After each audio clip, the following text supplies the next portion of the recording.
रूस और यूक्रेन के बीच जंग के 43 दिन से हो चुके हैं और रूसी सेना यूक्रेन में तबाही मचा रही है। यूक्रेन के कई शहर वीरान पड़े हैं, इमारतें जमींदोज हो गई हैं। यूक्रेनी राष्ट्रपति जेलेंस्की दुनिया से मदद की गुहार लगा रहे हैं। रूसी सेना से मुकाबला करने के लिए हथियार भी मांग रहे हैं। और मैं आपको यह बताना चाहता हूं कि अमेरिका ने मदद का हाथ बढ़ाया है, यूक्रेन को आगे बढ़ाने के लिए हथियार मांगे हैं और यूक्रेनी सेना रूसी जवानों का काल बनकर टूट पड़ी है।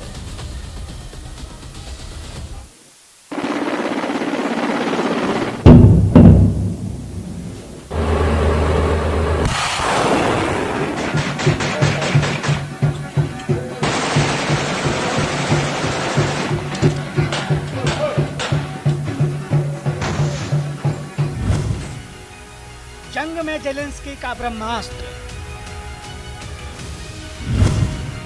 रूस पर भारी पड़ेगा जे फैक्टर।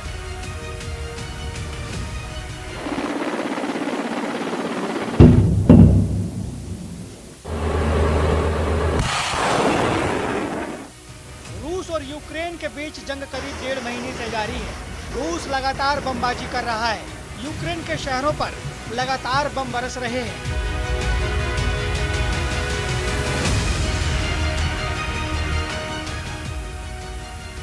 रूसी हमले से यूक्रेन में चारों तरफ बर्बादी की तस्वीरें दिखाई दे रही है। इन सब के बावजूद रूस को यूक्रेनी सेना से बड़ा डर सताने लगा है, क्योंकि यूक्रेनी सेना के हाथ लग गया है ब्रह्मास्त्र।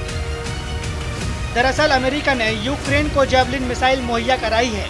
अमेरिका और नाटो रूस से सीधे लड़ाई तो नहीं लड़ना चाहते हैं, इसलिए वो यूक्रेन को जैवलिन मिसाइल देकर यूक्रेन को मजबूत बना रहे हैं।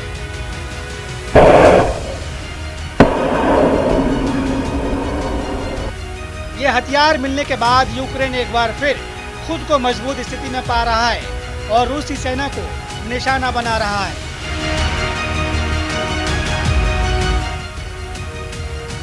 इसकी तस्दीक अमेरिकी रक्षा मंत्रालय पेंटागन ने भी की है। ये मिसाइल यूक्रेन को मलबे में तब्दील कर आगे बढ़ रहे रूस के टैंक पर काल बनकर टूट रही है। इतना ही नहीं, ये मिसाइल हवाई हमलों से भी यूक्रेन की रक्षा करने में सक्षम है। अमेरिका में बने इस हल्के लेकिन घातक मिसाइल ने यूक्रेन के सैनिकों की रूसी टैंकों और तोपखानों को भारी नुकसान पहुंचाने में काफी मदद की है। रूसी सैनिक जैसे जैसे कीव की तरफ बढ़ रहे हैं, वैसे वैसे ही यूक्रेनी सेना ने इसका इस्तेमाल तेज कर दिया है। यूक्रेन को मिले इस नए हथियार की खासियत के बारे में आपको बताते हैं। जैवलिन मिसाइल की खासियत अमेरिका में बनी एक एंटी टैंक मिसाइल है। हल्की होने की वजह से कंधे पर रखकर चलाई जाती है। मिसाइल लॉन्चर का वजन 11 से 24 किलोग्राम तक होता है। मिसाइल लॉन्चर में नाइट विजन भी होता है। टारगेट का पीछा करके उसका खात्मा करती है। 2.5 किलोमीटर की दूरी तक अचूक निशाना लगाने में सक्षम। 150 किलोमीटर से अधिक की ऊंचाई तक जा सकती है। मिसाइल लॉन्चर को फायर और फॉरगेट कहा जाता है। जैवलिन मिसाइलों से 2 तरह के हमले किए जाते हैं। पहला, किसी ड्रोन या कम ऊंचाई वाले लड़ाकू विमान को मार गिराने के लिए। दूसरा है जमीनी लड़ाई में टैंक या बख्तरबंद गाड़ियों पर सीधा निशाना लगाने के लिए। 24 फरवरी को जब जंग की शुरुआत हुई थी, तब रूस और दुनिया के कई देशों को लगा था कि एक हफ्ते में युद्ध खत्म हो जाएगा, क्योंकि ताकतवर रूस आसानी से यूक्रेन पर कब्जा कर लेगा। लेकिन फिलहाल ऐसा नहीं दिख रहा है। नाटो के सेक्रेटरी जनरल जेंस स्टोल्टेनबर्ग ने भी चेतावनी दी है। नाटो के जनरल सेक्रेटरी की चेतावनी, रूस यूक्रेन के बीच जंग साल भर तक चल सकती है। सहयोगी देशों को यूक्रेन का समर्थन करना जारी रखना चाहिए। रूस यूक्रेन युद्ध को शुरू हुए 1 महीने से ज्यादा हो चुका है। यूक्रेन के कई शहर खंडहर में तब्दील हो गए हैं। इमारतें जमींदोज हो गई है। शहर शहर की तस्वीरें बर्बरता बयां कर रही है। बूचा शहर की तस्वीरें देखकर पूरी दुनिया गुस्से में है। और अब कीव के पास एक दूसरे शहर बोरोडियांका में बूचा के मुकाबले अधिक लोगों के मारे जाने की आशंका जताई जा रही है।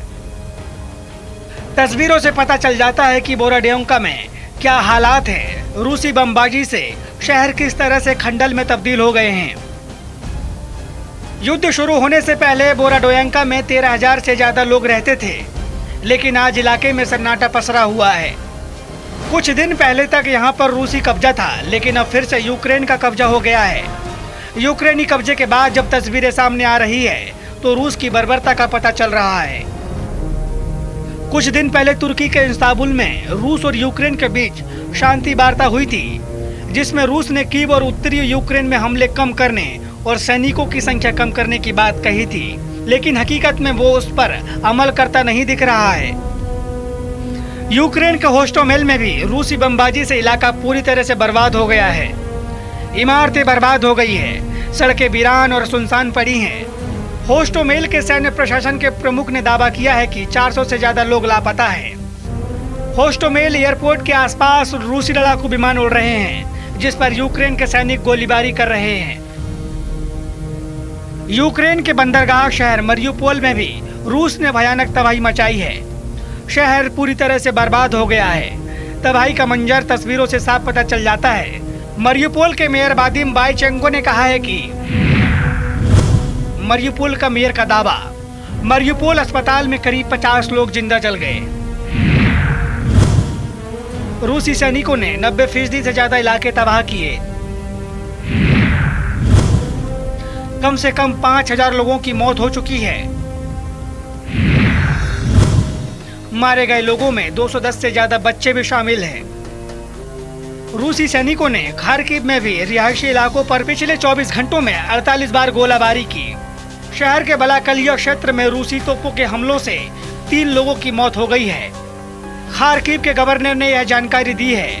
उन्होंने बताया है कि रूसी सैनिक मरियुपोल अस्पताल के कर्मचारियों, रोगियों को पूर्वी यूक्रेन के कब्जे वाले क्षेत्रों में अपने साथ जबरन ले गए हैं। जंग पर ब्रेक कब लगेगी, किसी को भी नहीं पता। हालांकि दोनों देश कई दौर की शांति वार्ता कर चुके हैं, लेकिन जिस तरह से यूक्रेन के शहरों पर रूसी बमबाजी जारी है, ऐसे में नहीं लग रहा है कि रूस फिलहाल सीज फायर करने के मूड में है। Bureau report, news India.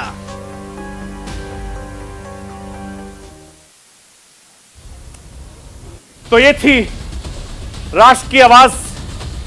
बाकी खबरों के लिए आप बने रहिए न्यूज इंडिया के साथ।